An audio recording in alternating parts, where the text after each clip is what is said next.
जय गणेश गिरिजा सुवन, मंगल मूल सुजान। कहत अयोध्यादास तुम, देहु अभय वरदान। अर्थ है गिरजापुत्र अर्थात पार्वती के नंदन श्री गणेश, आप ही समस्त शुभता और बुद्धि का कारण हो। आता आपकी जय हो। अयोध्यादास जी प्रार्थना करते हैं कि आप ऐसा वरदान दे कि सभी भय दूर हो जाएं। जय गिरिजापति दीन दयाला, सदा करत संतन प्रतिपाला। अर्थ है पार्वती गिरिजा के पति, आप सबसे दयालु हो।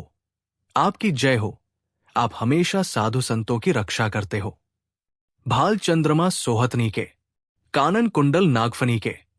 अर्थ आप त्रिशूल रखते हो और मस्तक पर चंद्रमा सुशोभित है। आपने कानों में नागफनी के समान कुंडल पहन रखे हो। अंग और शिर गंग बहाए, मुंडमाल तन क्षार लगाए। अर्थ आपका रंग श्वेत है, आपकी जटाओं से गंगा नदी बहती है। आपने गले में राक्षसों के सिरों की माला पहन रखी है और शरीर पर चिताओं की भस्म लगा रखी है। वस्त्र खाल बाघंबर सोहे, छवि को देखी नाग मन मोहे। अर्थ आपने बाघ की खाल को वस्त्र के रूप में पहना हुआ है। आपके रूप को देखकर सांपों भी आकर्षित हो जाते हैं। मैना मातु की हवे दुलारी, बाम अंग सोहत छवि न्यारी। अर्थ मैना की दुलारी अर्थात उनकी पुत्री पार्वती भी आपकी पत्नी के रूप में पूजनीय है। उनकी छवि भी मन को सुख देने वाली है। कर त्रिशूल सोहत छवि भारी, करत सदा शत्रुन क्षयकारी। अर्थ हाथों में त्रिशूल आपकी छवि को और भी शोभायमान बनाता है, क्योंकि उससे सदैव शत्रुओं का विनाश होता है। नंदी गणेश सोहे तेहे कैसे, सागर मध्य कमल है जैसे।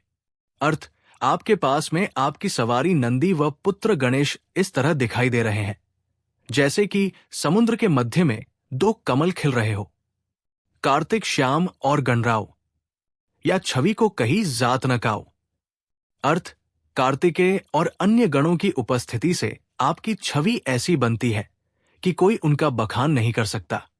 देवन जब ही जाए पुकारा, तभी दुख प्रभु आप निवारा। अर्थ जब कभी भी देवताओं ने संकट के समय में आपको पुकारा है, आपने सदैव उनके संकटों का निवारण किया है। किया उपद्रव तारक भारी, देवन सब मिली तुम्ही जुहारी।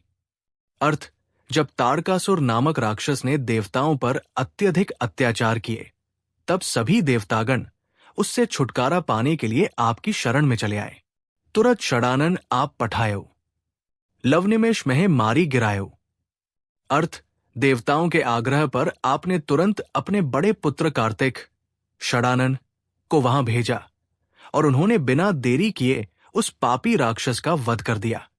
आप जलंधर असुर संहारा, सुयश तुम्हार विदित संसारा। अर्थ आपने जलंधर नामक राक्षस का संहार किया, जिस कारण आपका यश संपूर्ण विश्व में व्याप्त हुआ। त्रिपुरासुर सन युद्ध मचाई, सभी कृपा कर लीन बचाई। अर्थ त्रिपुरासुर नामक राक्षस से भी आप ही ने युद्ध कर उसका वध किया और आपकी कृपा से ही देवताओं के मान की रक्षा हुई। किया तपहिं भागीरथ भारी, पुर प्रतिज्ञा तासु पुरारी। अर्थ जब भगीरथ ने गंगा को पृथ्वी पर लाने के लिए कठोर तप किया, तब आपने ही अपनी जटाओं से गंगा के प्रवाह को अपनी जटाओं में समाहित कर लिया। दानिन मह तुम सम को नहीं, सेवक स्तुति करत सदा ही। अर्थ आपके समान दानदाता इस संसार में कोई नहीं है। भक्तगण हमेशा आपकी स्तुति करते रहते हैं। वेद नाम महिमा तव गाई, अकत अनादि भेद नहीं पाई। अर्थ समस्त वेद भी आपकी महिमा का बखान करते हैं, लेकिन आप रहस्य हैं, इसलिए आपका भेद कोई भी नहीं जान पाया है। प्रकटी उद्धि मंथन में ज्वाला, जरत सुरासुर भय विहाला। अर्थ समुद्र मंथन के दौरान विष का घड़ा निकलने पर देवता और असुर भय से कांपने लगे थे। कीन्ही दया तेहे करी सहाई, नीलकंठ तब नाम कहाई। अर्थ तब आपने सभी पर दया कर उस विष को कंठ में धारण कर लिया और उसी समय से आपका नाम नीलकंठ पड़ गया।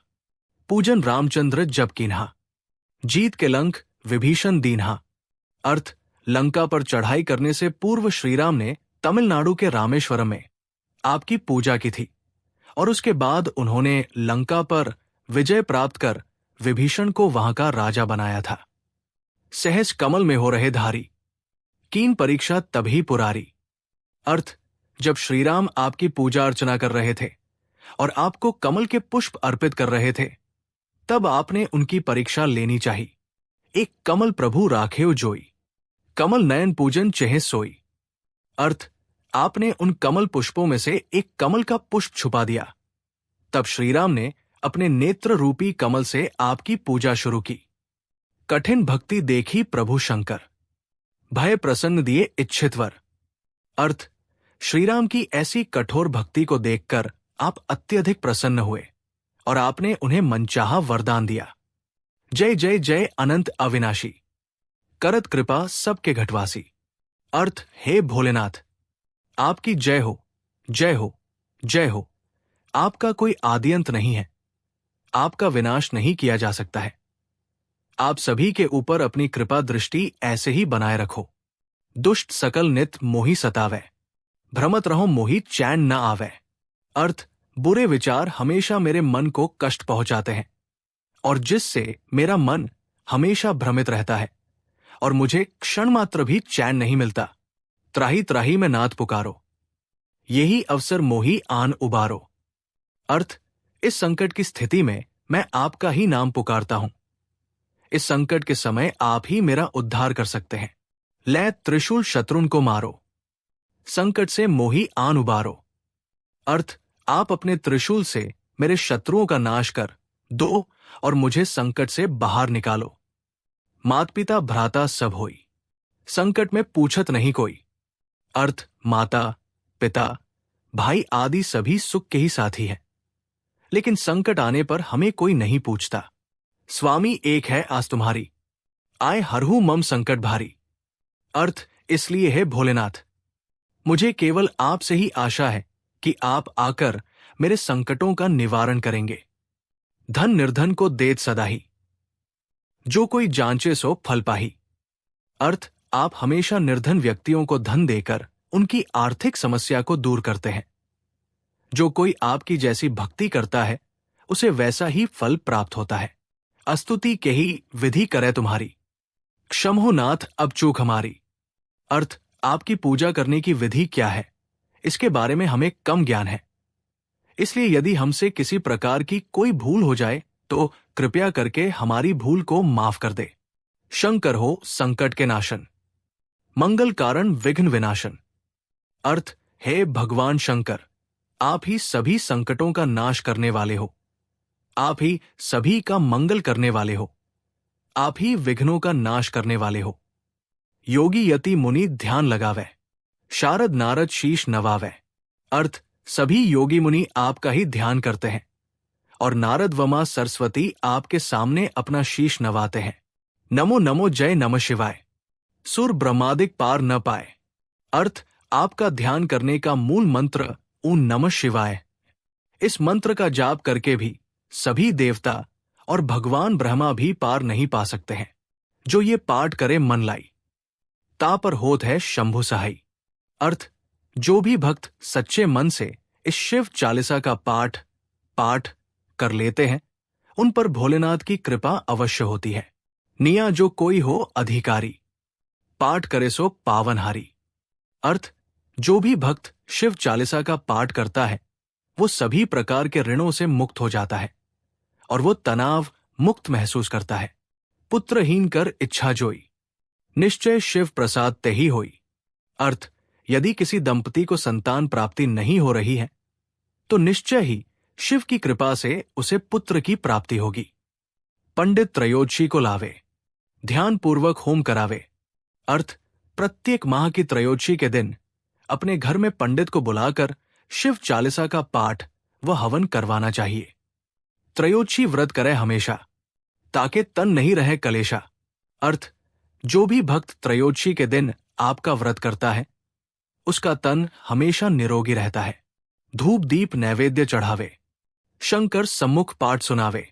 अर्थ, भगवान शिव को पूजा में धूप दीप व नैवेद्य चढ़ाना चाहिए और उनके सम्मुख बैठकर शिव चालीसा का पाठ सुनाना चाहिए।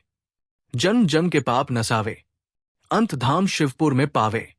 अर्थ शिव चालीसा का पाठ करके जन्म जन्मांतर के पाप नष्ट हो जाते हैं और उसे शिव जी के शिवपुर धाम में शरण मिलती है। कहे अयोध्यादास आस तुम्हारी, जानी सकल दुअख हरहु हमारी। अर्थ अयोध्यादास आपके सामने ये आस लगाकर विनती करता है कि आप मेरे सभी दुखों का निवारण कर दे। दोहा, नित्य नेम कर प्रातः ही पाठ करौन चालीसा, तुम मेरी मनोकामना पूर्ण करो जगदीश। अर्थ रोजाना प्रातःकाल शिव चालीसा का पाठ करना चाहिए। साथ ही भगवान शिव से अपनी सभी मनोकामनाओं को पूर्ण करने की अर्जी लगाना चाहिए। मकसर छठी हेमंतु संवत 64 जान, अस्तुति चालीसा शिव ही पूर्ण कीन कल्याण। अर्थ माघ मास की छठी तिथि को हेमंत ऋतु में संवत 64 में इस शिव चालीसा के लेखन कार्य पूर्ण हुआ।